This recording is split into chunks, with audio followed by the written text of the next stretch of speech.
Bismillahirrahmanirrahim. Now question number 26 of PPSC Lecturer of Mathematics 2015 is minimum and maximum values of function f of x is equal to x raised to power 2 by 3 into x square minus 8 in the closed interval -1 to 1 by 2 are. A option है -7, 0, B 0 and 6, C 1 and 2, option D is -2 and 3. तो minimum and maximum values find out करने के लिए हम 4 steps follow करते हैं. ठीक है, सबसे पहले तो आप इस फंक्शन को सिंप्लीफाई कर दें.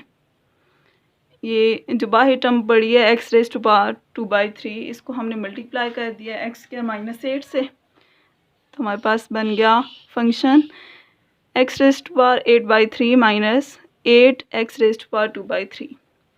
अब इसमें फर्स्ट स्टेप क्या होता है, हमने इस फंक्शन का डेरिवेटिव फाइंड आउट करना है. तो first derivative simple power rule से ले लिया हमने. ये क्या आ जाएगा, 8 by 3 x की पावर में 1 सब्ट्रैक्ट कर देंगे. यहाँ पे 2 by 3 साइड पे आ जाएगा, पावर में 1 सब्ट्रैक्ट कर दिया, तो हमारे पास आंसर क्या आ जाएगा, 8 by 3 x raise to power 5 by 3 minus 16 by 3 x raise to power -1 by 3. अब ये -1 by 3 को हम डिनोमिनेटर में लेके जाएं तो 1 by 3 हो जाएगा. एलसीएम ले लें तो ये एंड रिज़ल्ट हमारे पास बनेगा 8x square minus 16 over 3x raise to power 1 by 3. ये हमारे पास फर्स्ट डेरिवेटिव आ गया. अब हम इस फर्स्ट डेरिवेटिव को यूज़ करके क्रिटिकल पॉइंट्स फाइंड आउट करेंगे. तो क्रिटिकल पॉइंट बेसिकली होते क्या हैं, the points where value of first derivative is 0 और अनडिफाइंड. ठीक है, मतलब हमने फर्स्ट डेरिवेटिव फाइंड आउट कर लिया है. यहाँ पे हम देखेंगे फर्स्ट डेरिवेटिव x की किन वैल्यूज़ पे 0 आंसर दे रहा है और x की किन वैल्यूज़ पे ये अनडिफाइन हो रहा है. ठीक है, तो सबसे पहले आप देख लें, डिनोमिनेटर में x मौजूद है. यहाँ पे अगर आप 0 पुट करें तो 0 की कोई भी पावर आ जाए वो 0 ही होती है, उसे मल्टीप्लाई करें तब भी 0. डिनोमिनेटर में 0 आ रहा है, तो इसका मतलब है यहाँ पे जब x की वैल्यू 0 पुट करेंगे तो फर्स्ट डेरिवेटिव अनडिफाइन हो जाएगा. तो x इज इक्वल टू 0 क्या होगा, क्रिटिकल पॉइंट. सेकेंडली हमने क्या फाइंड आउट करना है कि x की कौन सी वैल्यूज़ पे फर्स्ट डेरिवेटिव 0 आंसर देगा. ठीक है, तो इसको फाइंड आउट करने के लिए हम फर्स्ट डेरिवेटिव को इक्वल टू 0 पुट कर लेते हैं. तो यहाँ से फर्स्ट डेरिवेटिव की वैल्यू पुट की इक्वल टू 0, क्रॉस मल्टीप्लाई हो गया 0, देन 8x स्क्वायर इक्वल हो जाएगा 16 के, और इसे सॉल्व करें तो x की वैल्यू आएगी +-√2. अब यहाँ पे ये हमने देखना है कि हमने मैक्सिमम और minimum values of a function किस इंटरवल में फाइंड आउट करनी है. इंटरवल हमारे पास गिवन है -1 to 1 by 2. ठीक है, और यहाँ पे √2 प्लस में भी है माइनस में भी, तो इसका आंसर क्या बनता है, ±1.4 समथिंग. ठीक है, तो वो इस इंटरवल में मौजूद नहीं है. तो हम क्या करेंगे, सिर्फ मैक्सिमम और minimum value x is equal to 0 के लिए फाइंड आउट करेंगे, क्योंकि 0 इस इंटरवल में मौजूद है. अच्छा, नेक्स्ट स्टेप क्या होगा, हम चेक करेंगे कि हमारे गिवन इंटरवल -1 to 1 by 2 पे फंक्शन का क्या बिहेवियर है. ठीक है, नेचर ऑफ अ फंक्शन हमने फाइंड आउट करनी है, क्या वो इंक्रीजिंग है या डिक्रीजिंग है. तो इसके लिए मैंने नंबर लाइन ड्रॉ कर रखी है. ये 0 और इंटरवल कहाँ से कहाँ तक है, -1 to 1 by 2. तो हम चेक करेंगे -0 से पीछे अगर कोई वैल्यू लेते हैं तो वहाँ पे क्या बिहेवियर होगा फंक्शन का, क्या वो इंक्रीजिंग होगा या डिक्रीजिंग, और 0 के बाद उसका क्या बिहेवियर होगा. तो इस मेथड के लिए हम क्या करते हैं, हम x की इस इंटरवल में से कोई वैल्यू उठा लेंगे और फर्स्ट डेरिवेटिव में पुट करेंगे. तो हम एंड पॉइंट्स पे ही चेक कर लेते हैं. x की वैल्यू जब -1 पुट की f प्राइम ऑफ x में, सॉल्व किया तो यहाँ से आंसर आ जाएगा 8/3 विच इज़ पॉजिटिव। और इंक्रीजिंग फंक्शन क्या होता है?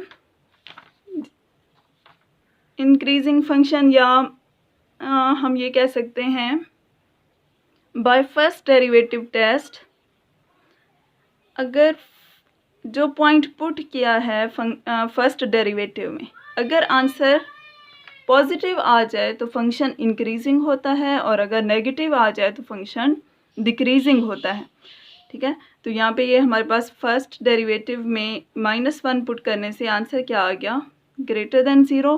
तो इसका मतलब है ये फंक्शन 0 से पीछे कोई भी वैल्यू लें तो ये फंक्शन इंक्रीजिंग होगा। उसके बाद हम चेक करते हैं कि 1/2 मतलब 0 के बाद कोई वैल्यू लें तब इसका क्या बिहेवियर होगा। 1/2 वैल्यू पुट करके देखा है हमने, तो ये आंसर आ जाएगा नेगेटिव। अच्छा, जब ये फंक्शन में ये वैल्यू पुट करने से फर्स्ट डेरिवेटिव नेगेटिव आ गया है तो इसका क्या मतलब है? फंक्शन डिक्रीजिंग है। ठीक है, तो इसका मतलब है या 0 के बाद ये डिक्रीज करने लग जाएगा। तो इसका मतलब है 0 इसका क्या होगा? Maximum point.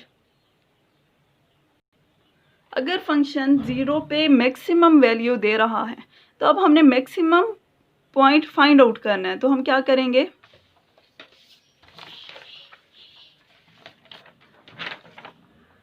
Maximum point of the function find out करने के लिए हम x की ये वैल्यू फंक्शन में पुट करेंगे। पुट करने से आंसर भी हमारे पास क्या आया है? 0। तो यहाँ से हमें क्या पता चल गया कि फंक्शन 0 पे मैक्सिमम भी है और मैक्सिमम वैल्यू भी हमारे पास 0 ही आ रही है। ठीक है, तो इस तरह से हमने मैक्सिमम वैल्यू फाइंड आउट कर ली है।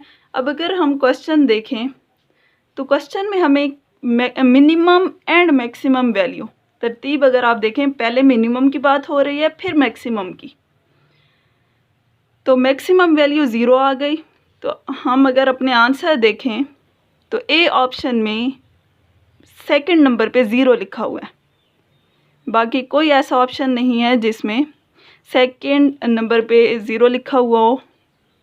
ठीक है, तो हमारा करेक्ट ऑप्शन भी क्या होगा? ए।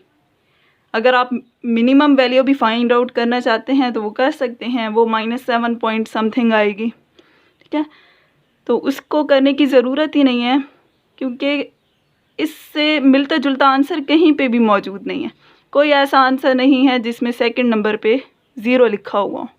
तो मैक्सिमम वैल्यू हमने फाइंड आउट कर ली है, मिनिमम फाइंड आउट करने की ज़रूरत ही नहीं है। So correct option is a. Next question number 27 FSC से है, सेकेंड ईयर। तो ये बहुत ही बेसिक क्वेश्चन है, इजी है। अच्छा, आपको ये पता होना चाहिए कि आपको PPSC अगर क्वालिफाई करना है तो FSC वाली बुक्स पे भी ग्रिप होनी चाहिए आपको। ठीक है, क्योंकि ऑलमोस्ट 10 to 15 MCQs लाजमी सेकेंड ईयर फर्स्ट ईयर की बुक्स में से आता है। तो यहाँ पे ये देखें, सिंपल इंटीग्रेशन हमारे पास गिवन है, integration from 0 to 1 4/1 + x²। 4 common ले लेंगे, सॉरी बाहर ले लेंगे इंटीग्रल साइन से, तो अंदर हमारे पास क्या रह जाएगा? 1/1 + x²। और ये किसकी इंटीग्रेशन होती है? टेंजेंट इनवर्स x की अपर लिमिट पुट कर दी माइनस लोअर लिमिट, और ये हमें पता है टेंजेंट 1 आंसर कब देता है? 45 डिग्री पे। तो यहाँ पे 45 लिख लिया π/4, और टेंजेंट इनवर्स 0 0 होता है, तो हमारा आंसर क्या आ गया? पाई। So the correct option is option number B. Next question number 28 भी इंटीग्रेशन का क्वेश्चन है। ठीक है, integration from 0 to π cosecant square x dx। तो आपको पता होना चाहिए कोसेकेंट स्क्वायर x की इंटीग्रेशन क्या होती है? -cot x, और सिंपल हमने लिमिट पुट कर देनी है। माइनस साइड पे रखा, अपर लिमिट पुट कर दी माइनस लोअर लिमिट, और इसको एज इट इज़ भी सॉल्व कर सकते हैं या फिर टेंजेंट की फॉर्म में भी लिख सकते हैं। तो हमने -1/टेंजेंट पाई -1/टेंजेंट 0। तो टेंजेंट पाई पे आंसर क्या होता है 0, टेंजेंट 0 पे आंसर भी क्या होता है 0। तो ये क्या आ जाएगा इन्फिनिटी माइनस इन्फिनिटी, आंसर क्या आ गया इन्फिनिटी। तो क्वेश्चन नंबर 28 का करेक्ट ऑप्शन क्या होगा डी।